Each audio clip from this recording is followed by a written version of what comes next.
먼저 전상국 추진위원장님께서 행사 개요 또 1년 동안 이루어지는 행사 취지 이런 것들을 말씀을 드리도록 하겠습니다. 네, 앉아서 말씀드리겠습니다. 먼저 우리 명예대회장을 맡아주신 이어령 선생님을 옆에 모시고 이런 행사를 시작하려니 좀 감회가 깊습니다. 우리나라 문학의 어떤 그 족적을 남긴 그 작가들을 우리들이 기억하는 그런 일이 비롯된 것이 1990년대 초라고 생각됩니다. 그때 이어령 선생님이 장관으로 계실 때 봉평이라든가 또 동해안 여러 곳에 어떤 그 작가들의 어떤 흔적 또 작가 마을을 만드시면서 그렇게 해서 지금 봉평에는 연 메밀꽃을 보러 250만 명이 오고 있습니다. 바로 옆에 계신 그 이어령 대회장 명예대회장님께서 그 발판을 마련해 주셨기 때문이라고 저는 늘 생각하고 있습니다. 오늘 이어령 명예대회장님을 모시고 오늘 삼포시부터 1년 동안 봄봄 스토리 페스티벌 김유정은 29살이 되기 때문에 우리에게 영원히 젊은 작가입니다. 그런 젊은 이미지를 가진 그의 대표작 봄봄 거기에 얽힌 작품과 생에 얽힌 많은 이야기를 스토리를 하나에 꺼내서 감춰두는 것이 아니라 꺼내서 독자들과 함께 꺼내서 펼쳐 보이는 큰 잔치를 오늘 선포식으로부터 열려고 합니다. 우리가 그 주제를 향토문화의 세계화라고 잡은 것은 김유정 소설이야말로 오늘 이어령 선생님께서도 말씀을 이제 강연에서 해주시겠습니다만은 김유정 소설이 그 보여주는 어떤 그 독특한 맛, 그 해악이라든가 그 향토성 이런 것들이 우리의 전통적인 것과 맥을 같이 하고 있을 뿐더러 이것이 세계화로의 어떤 보편성을 확보하고 있다는 것입니다. 2002년에 최미경 그 이대 그 교수가 김유정 소설 그 소낙비를 이제 번역해서 몇 편을 번역해서 줄만 출판사에서 출간했는데 그것이 금방 초판이 그만하고 재판이 나올 정도로 모든 언론들이 한국의 김유정은 프랑스의 모파상에 비견할 만한 그런 작가, 매력 있는 작가다. 그의 그 해학, 그의 그 향토를 그리는 그런 것들이 놀랍다는 걸 아주 극찬한 그 저는 그 언론들을 읽을 수 있었습니다. 오늘 우리는 이러한 김유정 탄생 100주년을 기해서 김유정 같이 이렇게 가치 있는 우리 향토의 문화예술이 세계로 나갈 수 있는 그러한 길을 우리가 한번 마련해보는 그런 계기를 삼고자 해서 향토 문화의 세계화라는 주제를 가지고 그리고 슬로건은 어떤 할아버지 실내마을 옛날 이야기 속으로 이래서 그 우리가 그 김유정 작품이 대단하다고 이렇게 재밌다고 아무리 얘기해도 이것을 읽지 않은 사람들이 가치가 없을 것 같아서 우리가 늘 하는 사업이 본질을 무시해서는 안 되겠다. 김유정 소설을 어떻게든지 접해서 읽고 재미를 느끼면서 가치를 알게 하는 그런 행사가 되어야 됐다고 하는 면에서 뭐 소설 돌려읽기라든가 지금 막 시작됐습니다만은 또 이제 그 가설 무대를 통해서 1년 동안 모든 분들이 찾아와서 그 김유정 작품 속의 삶의 내용을 체험하면서 즐기는 가운데 그 가치를 알게 하자는데 우리 모든 행사의 슬로건을 거기다가 모으고 있습니다. 그래서 뭐 이제 오늘 그동안의 그 예산 제일 중요한 재정 아니겠습니까? 예산 문제가 확정되지 못해서 아직도 일부 확정되지 못해서 우리가 오랫동안 계획하고 준비한 이런 것이 잘 될지 모르겠습니다만은 어떻든 이번 그 김유정 100주년 1년 동안 행사는 중요한 것은 지방자치단체와 관이죠. 관과 지역의 문화예술인들이 뜻을 함께 모아서 100주년을 한번 의미있게 보내자. 그래서 함께 만들고 함께 즐기면서 함께 뭔가 찾아내는 그런 의미로서의 100주년 행사를 우리가 기획하고 또 그렇게 지금 준비하고 있습니다. 그래서 행사 내용이 지금 아마 유인물로 대충 이런 내용이 나가고 있어도 큰 것이 이제 오늘 선포식을 시작으로 해서 추모제는 추모제라든가 또 김유정 문학촌에서 하던 기존 행사들은 그대로 좀 100주년의 이름을 보고 다시 크게 하겠지만은 그거 외에 기념 학술 대회 우리 그 집행위원장이신 전시 교수님이 준비하신 이번에는 웃음 문화로서 한 20여 명의 학자들이 모여서 우리 한국의 웃음 문화를 한번 총체적으로 학술적으로 짚어보는 그런 거를 이제 4월 달에 시작하고 또 김유정의 어떤 그 생애 속에 드러나는 여러 가지 얘기들을 가설극장에서 그 외에 이제 많은 행사들이 준비되는데 그 내용들을 보시고 있다 의문 나는 게 있으면 질문하는 시간에 보완하도록 이렇게 하겠습니다.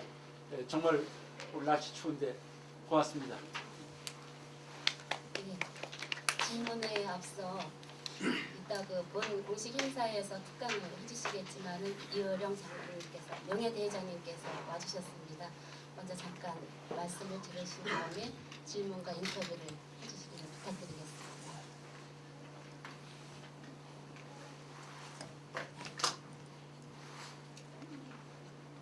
아마 그 오늘 여기 모이신 여러분들이 전부 강원도와 직접 관련이 되시고 또 이번 100주년 행사도 전부 주최자들이라고 생각합니다.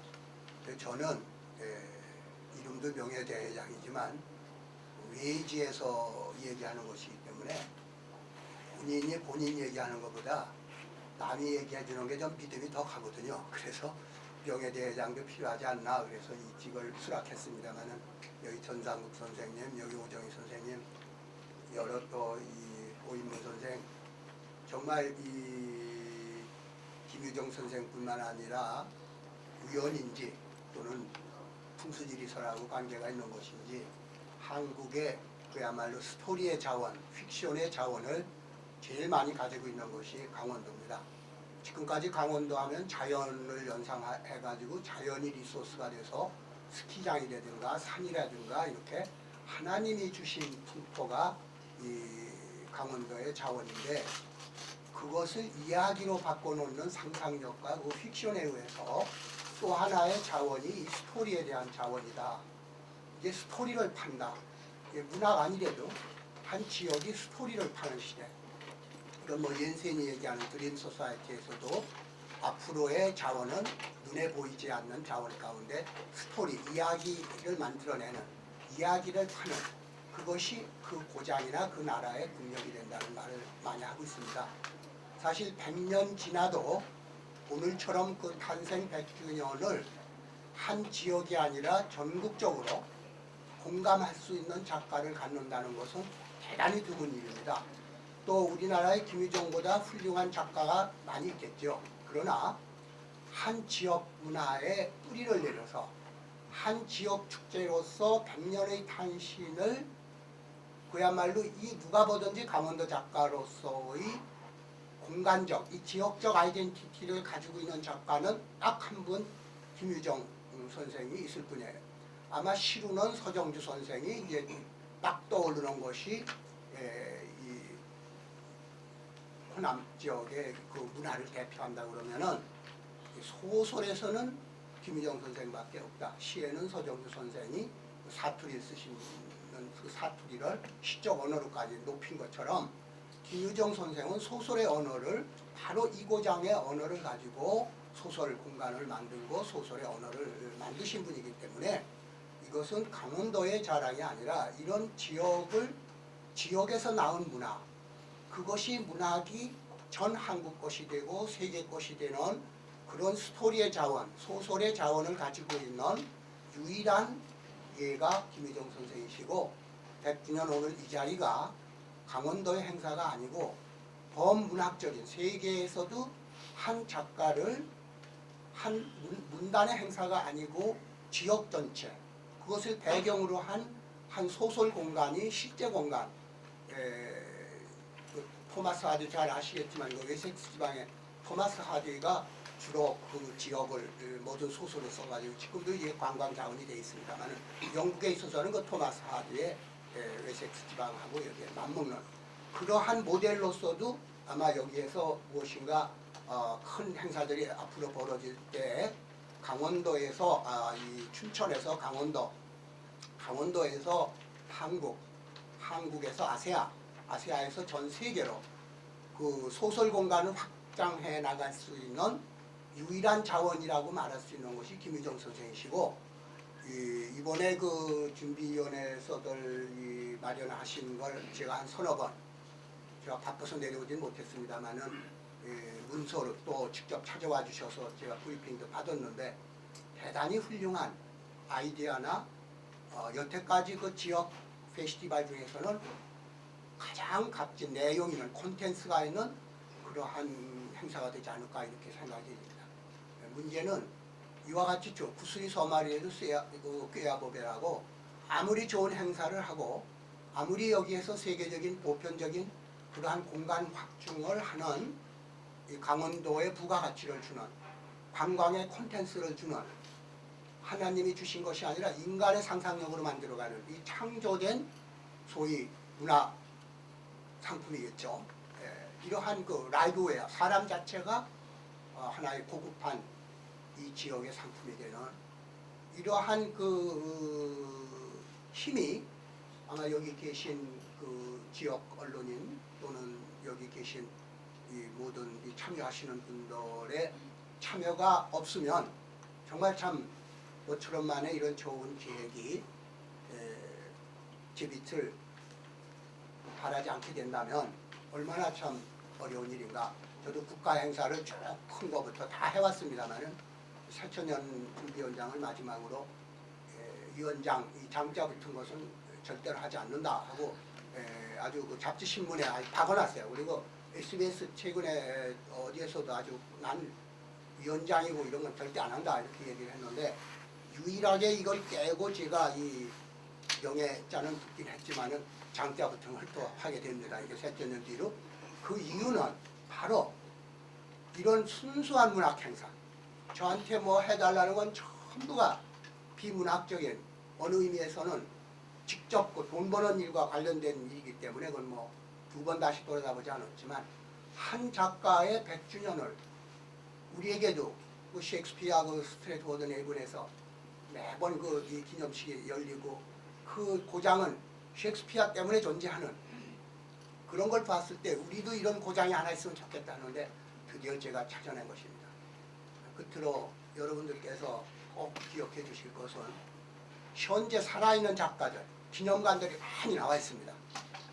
뭐 살아있는 사람도 있고 돌아가신 분들도 많은데 100년 후에 그분들의 출생지나 또는 그들의 문학이 100년 후에도 오늘 이 자리처럼 어떤 명예위원장도 있고 뭐 무슨 또 소설 쓰는 위원장들이 나와가지고 이 지역도 언론인들하고 이러한 인터뷰를 가질 만한 사람이 누가 있겠나 한번 생각해 보시면 저를 비롯해서 저도 100년 후에 저를 생각하면은 절대로 이런 호사스러운 행사는 없으리라고 봅니다. 그건 살아있는 동안 지나면 그만입니다. 그런데 100주년을 맞는 한 지역이 세계성을 가진 앞으로 그런 공간을 확장할 수 있는 그 작가를 가진 게 얼마나 중요한 것인가, 얼마나 값진 것인가, 앞으로 다시 없을지도 모르는 그러한 우리가 문화적 자원을 가졌다는 것이 얼마나 소중한 것인가 하는 것이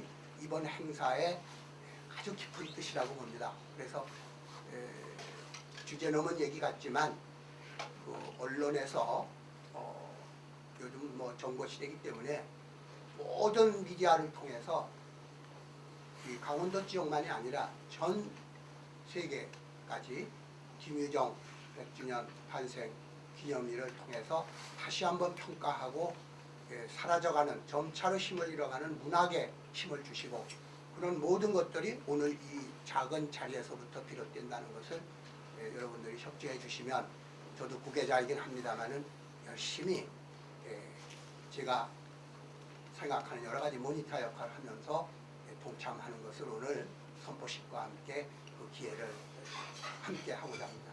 저한테 이렇게 명예위원장의 과분한 자리를 이렇게 맡겨주시고 오늘 인터뷰까지도 제가 또 이렇게 긴 얘기를 하게 된 거 적 개인적인 반영으로 알면서 앞으로의 성공을 기원해 보고자 합니다. 감사합니다.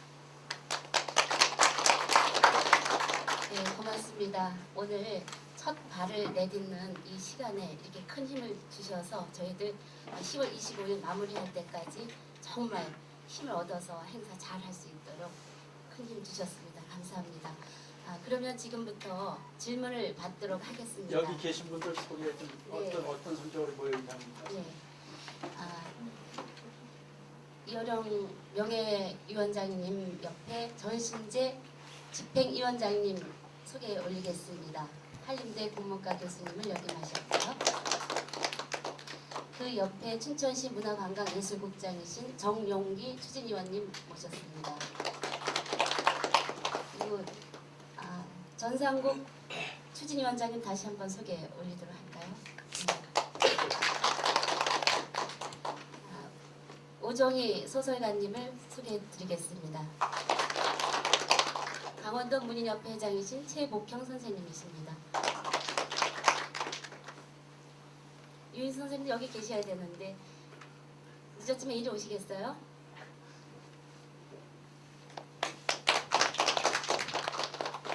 유인선 교수님이십니다. 그러면 지금부터 질문을 몇 분만 받도록 하겠습니다. 그 동아시아 대표 작가의 모임 만나면은 45명을 추첨을 했는데 네. 확정이 된 분이 어떤 분이 거든요. 오시기로 된 분. 선생님께서 답변. 네, 전시재 교수님 집행님 좀 말씀하실까요?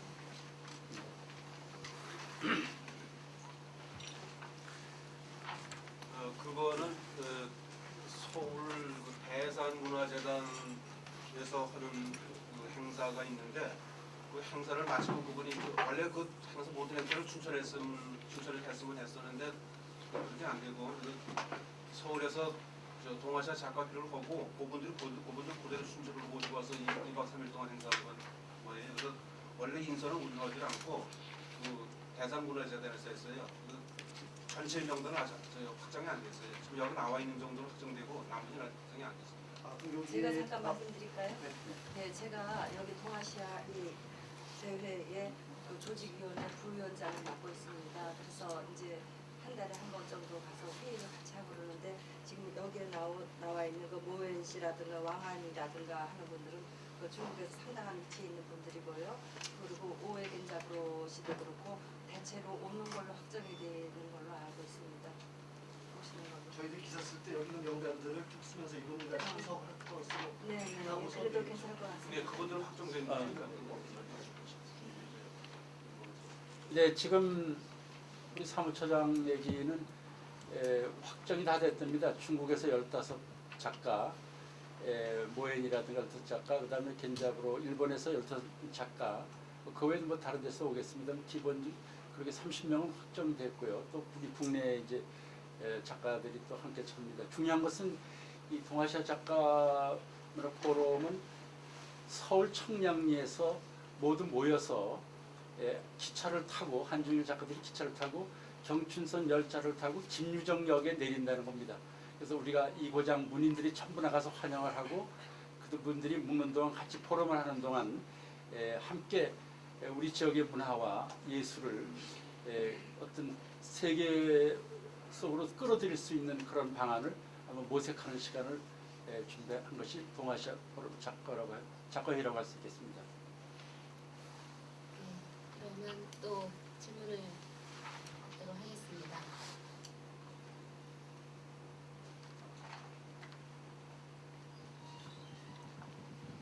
네, 어디?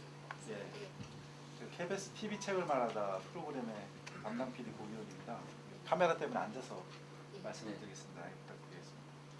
그 여러 가지 그 사업 내용들이 있지만 그 김유정의 그 작품 세계의 어떤 특징들을 그 사업과 연계하고자 하시는 건지 큰 특징들만 좀 설명을 좀 부탁드리겠습니다. 제가 발표한 특징을 그렇지 저 다른 분들도 말씀하시겠지만 네. 저는 이제 뭐 여기 전시재 교수님이나 여기 유인순 교수님 저를 이 고장에서는 김유정이 미친 사람들이라고 합니다.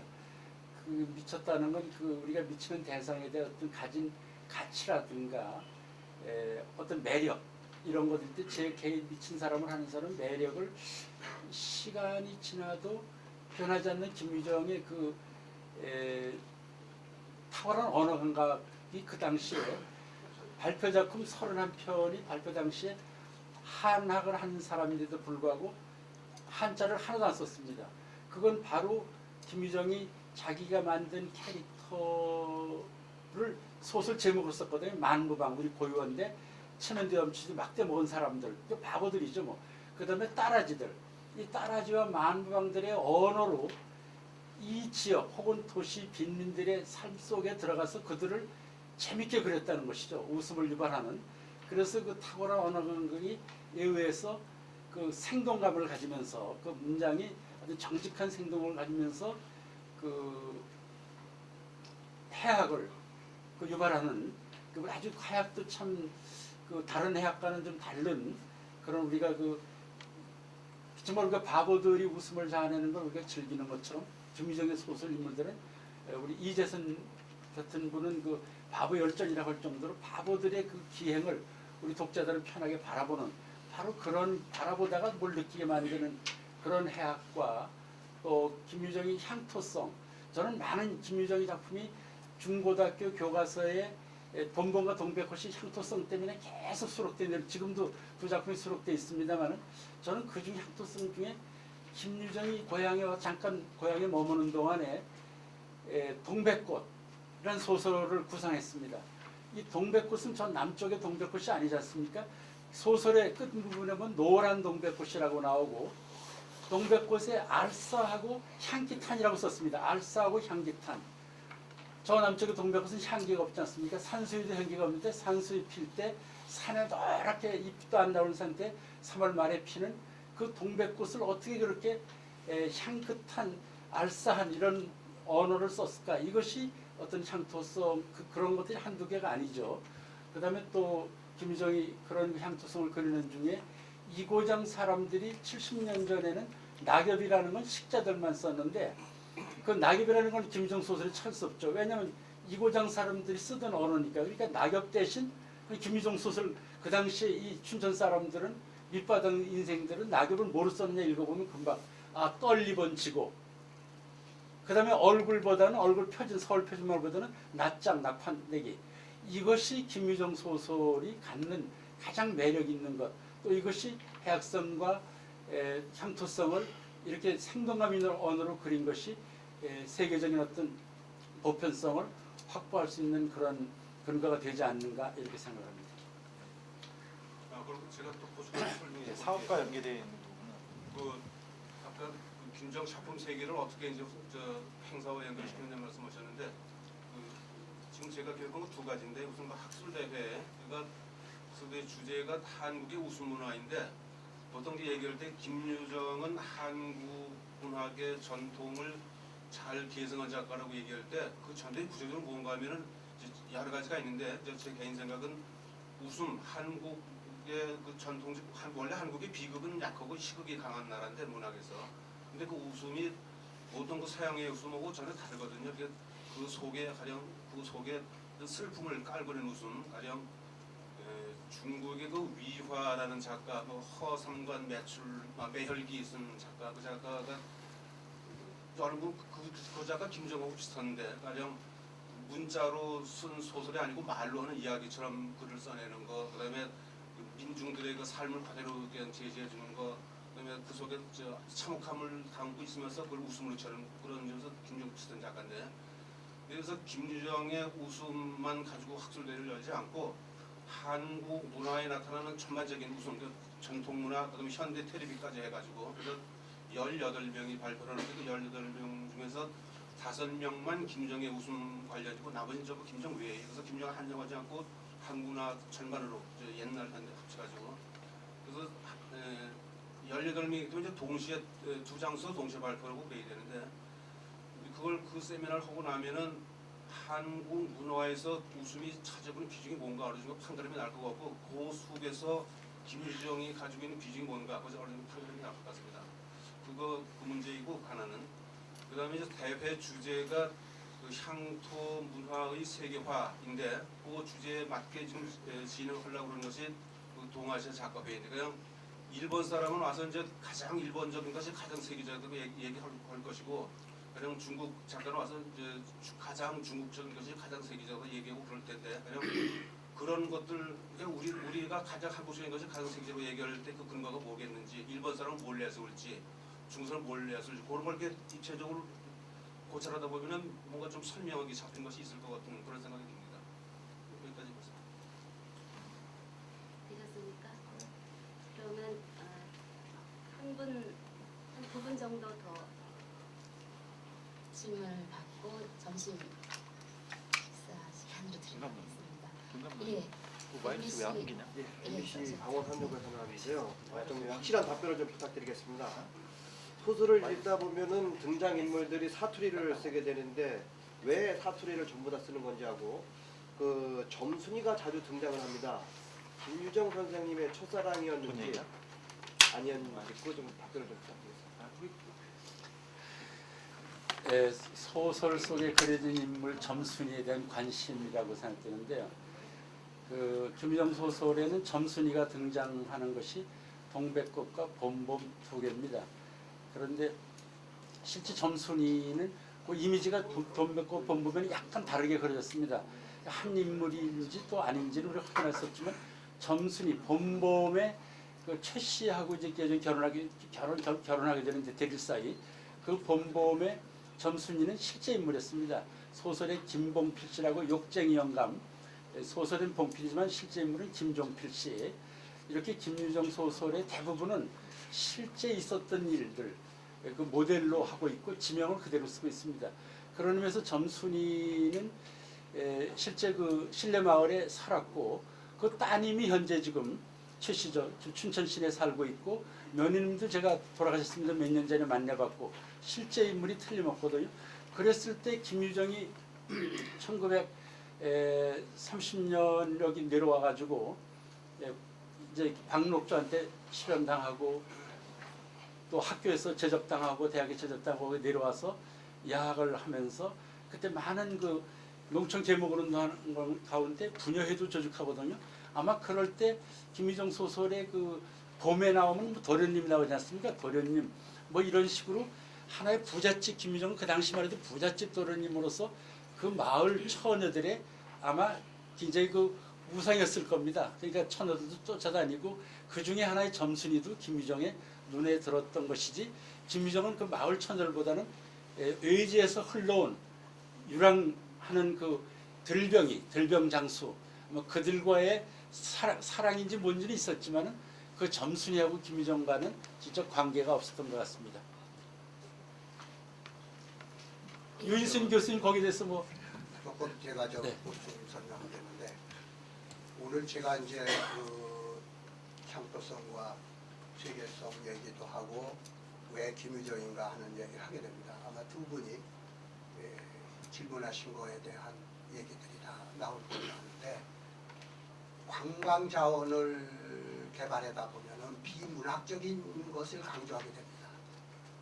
생가라든가 그 친척들 소설의 모델로 된 거. 아까 토마스 하디 얘기하는데 제일 그 모구리 같은 거 해가지고 전부 그 유적지들이 나오는 게 토마스 하디가 제일 먼저 만나던 그 소설 중에 체스 중에 언덕입니다. 이걸 잘못 팔거든요. 그 스토리텔링이죠 일종의 하는 건데 이게 굉장히 위험한 거예요 사실은. 우리가 보편성이라는 얘기를 하게 되면은 꼭 점순이가 누구와의 관계가 있었느냐 없었느냐 하는 것은 이 전기비평에서는 많이 하는데 비문학적 관심이에요 사실은. 그게 픽션이라는 건 사실이든 아니든 소설로 양식화된 거거든요. 또 우리 이 이야기가 실제로 일어나면 조금 우습지 않습니다. 그렇죠? 비극의 전부가 자기 아내 팔아먹고 말이죠. 그 땅은 콩밭 같은 거 이런 거는 말할 수도 없는 실제 일어났다고 보세요. 그 웃음거리가 아니에요. 비극인데 김유정의 그 사투리와 그 토속적인 정감으로 바라보는 시선이 우스운 거예요. 이걸 낯설게 하기라든지 아주 소설에서 많이 씁니다. 그러니까 소설의 소재 자체가 비극이냐 시극이냐가 아니죠. 그걸 어떻게 이야기하느냐에 따라서 비극이 될 수도 있고 시극이 될 수가 있는 거죠. 그러면 이야기하는 정신이 뭐냐? 여기에 스토리, 페스티벌이라고 하는데 시스토리가 아니에요. 시스토리는 사투리가 없어요. 표준어로 하는 거죠. 근데 스토리라고 하는 것은 작은 이야기, 큰 이야기가 아니에요. 바로 옆에 이야기고 살아있고 그 시대에 있었던 이야기들인데 픽션 속으로 소설 공간을 온 거죠. 그러니까 이 세상에 사투리 아닌 게 어디 있어요? 서울도 사투리죠. 표준어라는 게 뭐예요? 그건 권력의 언어예요.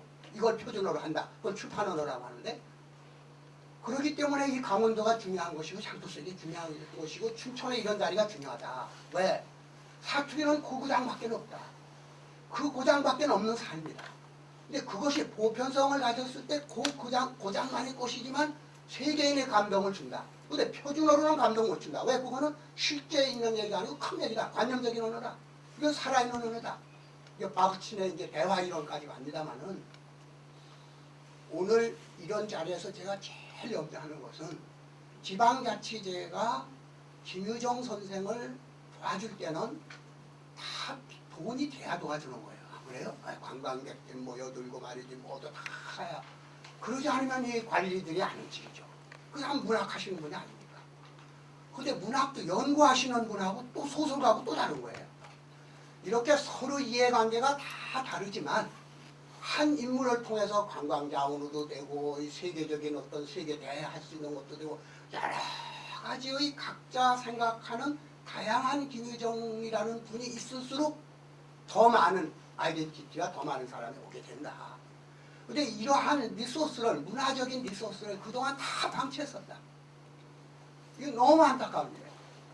아니 비근한 예를 들지만은 제가 그 피난 다녔던 때 그 대신동에 가건물이 있었어요. 몇 평 안 돼요. 그때 그 대학 그 피난 가서 그걸 만약 안 헐었다고 가정해보세요. 지금 거기에 관광자원으로 말이죠. 엄청난 사람이 갈 거예요. 그 서울대학 본부가 있었던 데니까. 가건물. 근데 거기다가 아파트 전하는데 그 시세가 얼마가요? 그 부가가치가 얼마예요? 이런 바보 짓을 한 거다. 역사의 자원은 한 번 훼손되면은 남대문만 하더라도 참 비극적인 일이 벌어졌지만 편집을 손으로 만질 수 있는 문화재라는 것은 다시 가건물이라도 어떻게 줘요. 그런데 시스토리, 스토리가 갖는 픽션 속에 하나하나 살아있었던 그 인물들이라고 하는 건 어떤 화제라도 못 없애고 어떤 시대가 흘러도 복원이 아니라 오리지널 그대로 그 삶이 전해지는 거죠. 그런데 이러한 가치의 중요성은 보이지 않기 때문에, 눈에 보이지 않기 때문에 춘천시 사람들이나 강원도 사람들이나 한국 사람들이 김유정의 문학하는 사람 이해로는 별로 그걸 중요시하게 안 생각한다. 이런 이벤트를 통해서 아, 문학이라는 게 대단한 거구나. 불타지 않는 국보구나. 저게 영원히 가는 거구나. 저게 내가 한국인임을 증명해 주는 거구나. 각자 자기 또 저게 관광으로 벌어먹여 주는구나. 각자 다른 이해관계에서 문학을 종영할 수 있는 것이 100주년 오늘 이 자리에서 일어나지만 이건 벤치마킹 하려도 올 거다. 한 가지 더 덧붙이면은 저는 여기 언론계 나와 계시지만 여기 춘천호반 돌아오는데 옛날 세운 김유정 비를 한번 보십시오. 제일 먼저 보는 게 그겁니다. 그 비가 웅장합니까? 아름답습니까? 디자인이 좋습니까? 그 시대 그래도 제일 앞서서 만들어 놓은 건데 지금 지나가다 보면 너무 초라하고 너무 조형미도 없고 문학을 했다고 펜대에 올려놓으면 옛날이나 문학이 펜으로 썼으니까 펜대에 놓고 문학이라고 하지 지금 어떤 문인의 조형물에 이렇게 펜쪽 해놓은 데가 있습니까? 그래도 그 시대 굉장히 빨랐던 거거든요. 그렇기 때문에 여러분들께서 이런 이벤트를 통해서 춘천시 사람들이 그거 두는 게 너무 빈약하다. 이렇게 훌륭한 건데 저거 새롭게 그 앞에다가 또 조형물 좀 만들어 보자. 이렇게 해서 춘천은 횟집이나 관광의 스키장만 들어가는 것이 아니라 김유정이의 그런 혼, 강원도의 혼, 우리들의 아이덴티티 주는 그런 조형물들 하나라도 문인들의 노력이 아니라 춘천 시민들의 노력에 의해서 적어도 이 두루는 춘천 입구에 김유정 비는 달라질 거다. 관심이 달라지면 그 비 자체가 달라질 거다. 이런 것들이 이번 의미가 되는 것이고, 이것이 성공을 하면은 솔직한 얘기로 이 서정주 선생 그 고창 거기 가보면요, 제가 뭐 여러 번 가서 뭐 행사했습니다만 친일했다고 해서 누구지도 못하네요. 그런데 바로 이 이고장 신례마을, 원래 태어나기는 서울에서 태어나셨지만 이 마을의 애정을 갖고 이 언어가 이 소설을 만들어낸 거예요. 이 춘천 사람들이 공유하고 있는 이 사투리가 이런 소설을 만들어낸 자원이 된 거예요.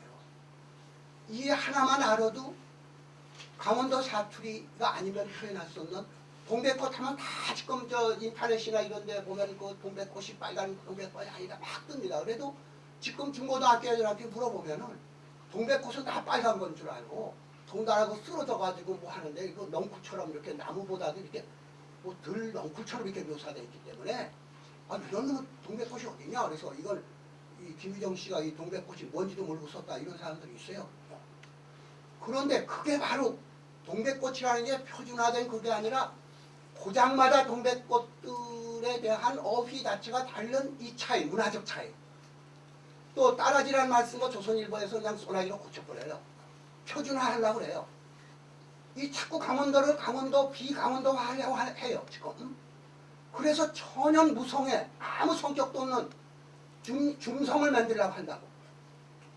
그러니까 이거는 작은 투쟁이죠.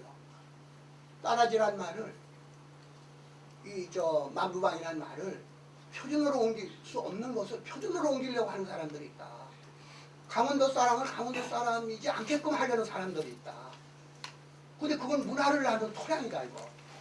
그게 어떻게 강원도뿐이겠냐. 서정주 선생님의 시를 표준어로 고쳐보세요. 얼마나 커다란 슬픔으로 태어났기에 저리도 징그러운 몸뚱아리냐. 그 표준어로 고쳐놓으면 아무 의미 없어요. 얼마나 크다란 슬픔으로, 이렇게 얼마나 크다란 어금니 무는 거니까 진짜 징그럽잖아요 그거. 그런데 그 사투리는 길맞이 신화에서 성공하는 거예요. 그 말을 주로. 신례마을의 신화는 김유정 선생이 소설로 한 거예요. 얼마 안 되는 사투리를 문학 언어로까지 끌어올린. 이건 뭐 외국엔 많습니다 그런 거. 뭐 여기 문학 연구하 시는 분들이 있습니다.